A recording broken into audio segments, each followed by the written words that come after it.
For Canada, I can't say, but for UK, I can tell you for a sure, it's all about the papers. Experience will come second. But for Africans, yeah, one thing I know is Nigerians, we get experience. So experience not even shock us. Because the hard work here, now waiting would use warm up.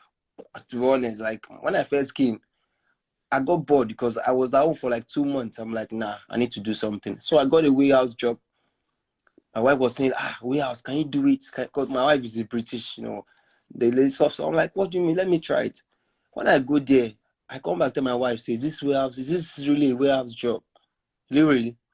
The one with me, I know now to they carry heavy load, now to the shift things, do this. Do you understand? So I was enjoying the job. Even my mom was telling, this guy, you don't want to stop. I said, no, job is all right. Let me just do it for now. I'm enjoying it.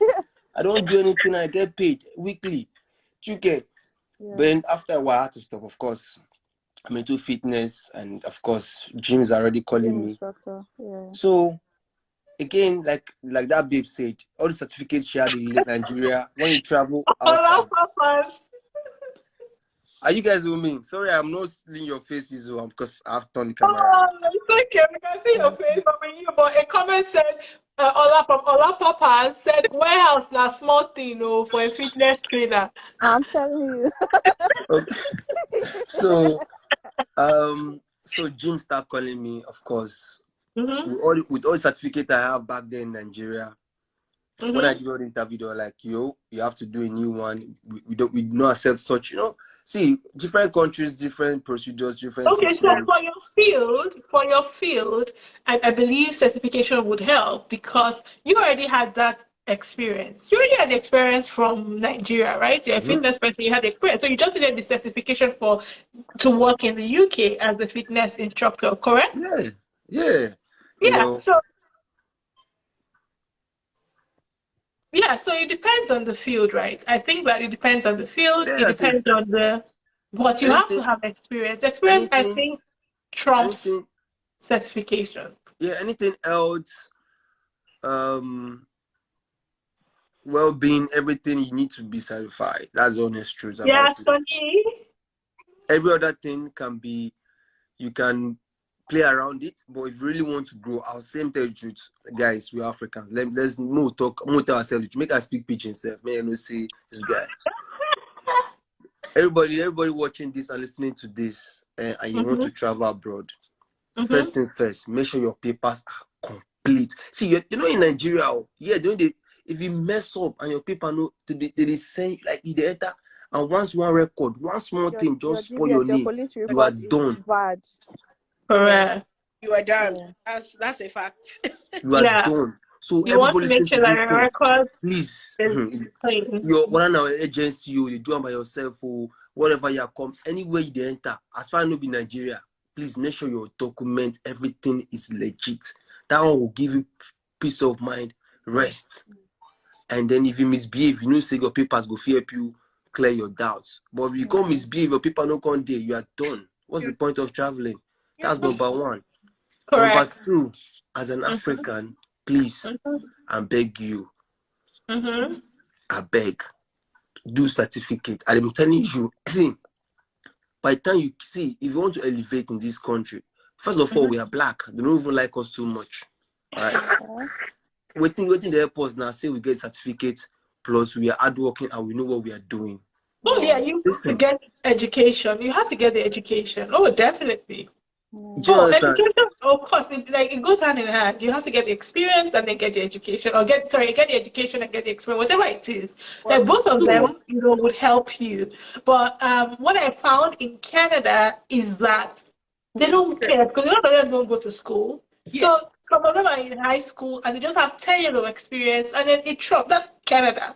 In America, once you go to a recruiter and say you have an MBA, like they will look at you because they believe in education, they believe in America. Once you can talk and you have that, they'll listen to you. But in Canada, I remember when I first came, I said I had an MBA. I had the recruiter was like, okay, so what experience do you have? Like how many years of experience do you have in this field? All the people with me are people that have masters in UK, people that have masters in US, all of us support work because here, so just has a bachelor's and she's going for government job. I stand with what you said. I stand with what she said about you guys being too educated. I believe that's that the problem. you guys are too educated. Canada is the most educated country among the G7 nations. Yeah. And then, you know, Nigerians, we believe in education a lot. We have masters, we're going to PhD, we're doing PhD. Like one day my boss asked me, like, you have so that you have so much, like so many education, you have this master, you have this diploma, you have this, like not too much. You don't understand. They say, so what do you plan to do with all these things? Because for them, they're just acquiring experience. When I put my they see I have masters, I did French, like they were like, wow, because they don't go to school. But the only problem, even this so-called experience from Nigeria is not counted. It is what you do here. That's exactly counts. That's what I say. So and I think that's what I say. And I think they put that to kind of protect their labor markets. I think it's a deliberate their labor market. It's a market thing. Because see, guys, like I said, for me, I like to study system, right? Sorry. Like I said earlier on, I like to study system. So anywhere I go, first thing I do is study the system. Because see, you can't become a king or a queen in a land that you don't understand the system. You know they work. Do you understand? So what they do is they want to make sure that whoever is coming on their system knows their fundamentals. So when you break the rules or the law, they won't say, oh, he's not educated or does not know this. So sometimes, even though you get all your masters for outside country, even as if US people come to UK, they have to do 1 or 2 courses just to back up whatever they have. Guys, Benro said, sorry to cut you short. Benro said, are we sharing fruits? Benro said, are we sharing fruits? Yes. Fitness instructor is here now. Let me drop one real quick. My cousin in Regina, Saskatchewan. So her husband had masters in MBA from Unilag. He came to Canada. He also did his masters. Now, where he was working, he finished his masters in University of Regina, Saskatchewan. And you know, when you come to your office, you put your certification and display. Guess what? His boss called him to office in white and was telling him, because he works with the government. He works literally with the government. And the boss called him and was like, oh, do you think you could bring that down? And he goes, why? Why should I bring it down? I said, because it's intimidating to others. His own boss has deep